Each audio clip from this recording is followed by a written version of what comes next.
What's up guys? Kumusta kayo? It's me again, Joseph Kate. So for today's video guys, pag-uusapan natin kung bakit pare-pareho yung credit limit ninyo sa BDO credit card. So kung napapansin nyo guys, kung meron kayong multiple credit cards or meron kayong maraming credit cards sa BDO, kapag ginamit ninyo yung isa, bakit lahat ng credit limit ng BDO credit card ninyo is nababawasan? Kaya naman i-share ko sa inyo kung bakit nababawasan at saka let's talk about BDO credit card shared limit. So why this happen at saka kung ano yung dapat nyong gawin para maging separate yung bawat credit limit ng BDO credit cards ninyo. Pero bago yun, nais muna kitang imbitahan na mag-subscribe sa YouTube channel ko kung bago ka pa lang kasi marami pa po akong i-share ng mga tutorials, knowledge, and experience of mine in the future. Kaya naman huwag niyong kalimutan mag-subscribe para updated kayo lagi sa mga vlogs na i-upload ko. Yun lang po at sobrang maraming salamat po. So as you can see guys here, andito yung example, no? Gold Mastercard, ayan, nakikita nyo naman, 0-0 yung outstanding balance, tapos yung available credit limit niya is the same siya sa Amex Classic Card. So parang nakakapagtaka, no? Bakit parehas sila? Magkaiba sila eh. So bakit nga ba magkapareho sila? So bakit nga ba nangyayari ito? At saka kung paano ito magkaroon ng kanya-kanyang credit limit. Your BDO credit cards have the same credit limit because BDO uses Assured Credit Card Limit or SCCL system. Meaning, multiple cards share one single pool of funds rather than giving you a separate limit for each card. Meaning, multiple cards share one single pool of funds rather than giving you a separate limit for each card. So ano nga ba yung ibig sabihin na to guys, no? Your BDO credit cards have the same credit limit as I have just mentioned, no? Because meron silang sinasabi na SCCL system or Shared Credit Card Limit. So, kapag meron kayong multiple credit cards sa BDO, ang mangyayari dyan is hati-hati sila kung magkano yung binigay na credit limit sa isang credit card. So, ngayon, how BDO shared limits works? One total pool. Your assigned credit limit is shared across all eligible BDO credit cards under your name. So, tulad ng sabi ko kanina, na-mention ko pa lang. Then, combined spending. If you spend money or charge an installment on card A, it lessen the available limit you can use on card B. Kasi, tulad nga ng sabi ko, since ito ay shared, so the moment na ginamit mo yung isang credit card, like for example, meron kayong BDO Shopmore Mastercard, Gold Mastercard, Platinum, and then JCB Platinum or other cards. So ngayon, kapag ginamit mo ito si Platinum, bakit nababawasan si Shopmore Mastercard? It's because shared limit sila. Pero, meron silang independent statements, no? Independent statements. Even though the money pool is shared, you still receive a separate statement of account and have a distinct number for each plastic card. So, ibig sabihin lang nito guys, marami kang credit cards, iisa yung credit limit na pinagkukunan nila, but meron silang kanya-kanyang statement of account or SOA, which is meron din sariling card details, card number, expiry date, CVV, lahat yon magkakaiba sila, may kanya-kanya. Tapos, yun nga lang, yung pagkakapareho nila is iisa yung credit limit na pinagkukunan nila the moment na mag-swipe or mag-tap to pay kayo. Why this happens? So ano nga ba? Bakit nga ba nangyayari yung BDO credit card shared limits no across BDO credit cards or across yung multiple credit cards? Standard bank policy. BDO automatically assigns a shared pool for additional or multiple principal credit cards to manage overall risk. Kasi if hindi pa ganun ka ano yung relationship niyo with the bank, guys, no? Pinoprotektahan nila yung risk when it comes na magpapautang sila sa iyo eh. Alam niyo naman 'yon. So they are protecting their asset kumbaga or yung pera nila pinoprotektahan nila of course. Kaya naman ang ginagawa nila kapag meron kayong multiple credit cards, shared limit nila across the credit cards na meron kayo sa kanila. Important exemptions. Payments made to one card in the shared system will free up the collective limit for the other cards linked to it.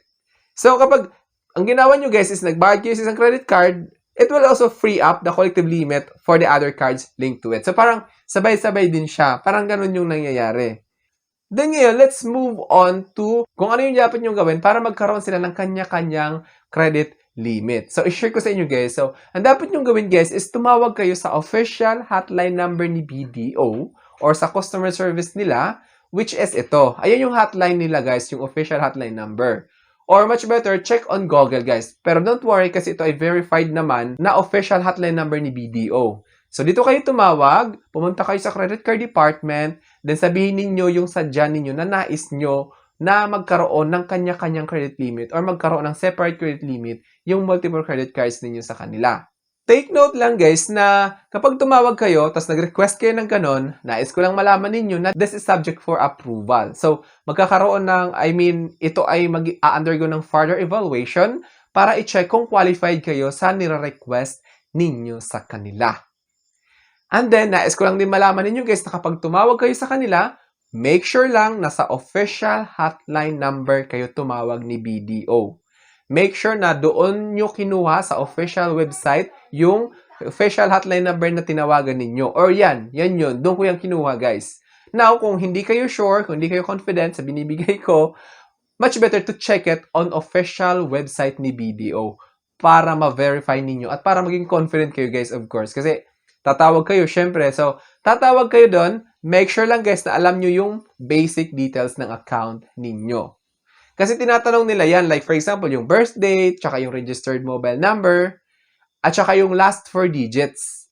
Last 4 digits ng card number, okay lang naman yon. Basta wag lang yung full 16 digits number ng BDO credit card ninyo. Do not ever share it to them because they won't ask for it. What they are going to ask is just the last 4 digits. At the same time, the birth date, kasi bine-verify nila kung ikaw na tumawag, so check nila yan. And then, pag na-verify nila, magpapadala sila ng TPIN. Don't worry guys, magkaiba si TPIN sa OTP. Kasi si TPIN is kapag tumawag kayo sa kanila, papadalan kayo nila to verify your identity. Kung nasa iyo ba talaga yung mobile number na yon. Ngayon, make sure lang na dapat maging aware kayo sa kaibahan ng TPIN at one-time PIN. Kasi si TPIN, normal yan kapag tumawag kayo sa customer service, hinihingi talaga yan para ma-verify yung identity ninyo, para malaman nila na ikaw talaga yung tumatawag na may-ari ng account since hawak ninyo yung mobile number ninyo. Just make sure lang guys na wag mong sinishare sa iba yung personal details ninyo, of course, kasi confidential talaga yan. Especially your birthday, tsaka yung contact number, kung ano yung nakalink sa bank account ninyo, do not ever share it to others. Kasi that details are strictly highly confidential kasi yun yung nagiging batayan ni BDO kapag tumatawag kayo sa kanila. So ngayon, kapag alam ng iba yan, so maaari nilang maipaabot na, okay, parang mangyayari is mabe-verify ni customer service na ganito, ganyan. But, minsan naman, si BDO naman is mga matatalino din talaga yan. So, they will ask further details if medyo kahina-hinala yung tumatawag. Kaya naman kung ikaw yung tatawag, dapat ikaw talaga yung tumawag. Wag mong pinapatawag sa iba. Just make sure to provide the accurate details na hinihingi nila para ma-proceed yung request ninyo to request na magkaroon ng kanya-kanyang credit limit yung multiple credit cards ninyo sa BDO or to request separate credit limit for your BDO credit cards. Then ito guys, nais ko lang din i-share sa inyo, this is to raise awareness since this is all about credit cards. I would like you to know that credit card contains confidential details.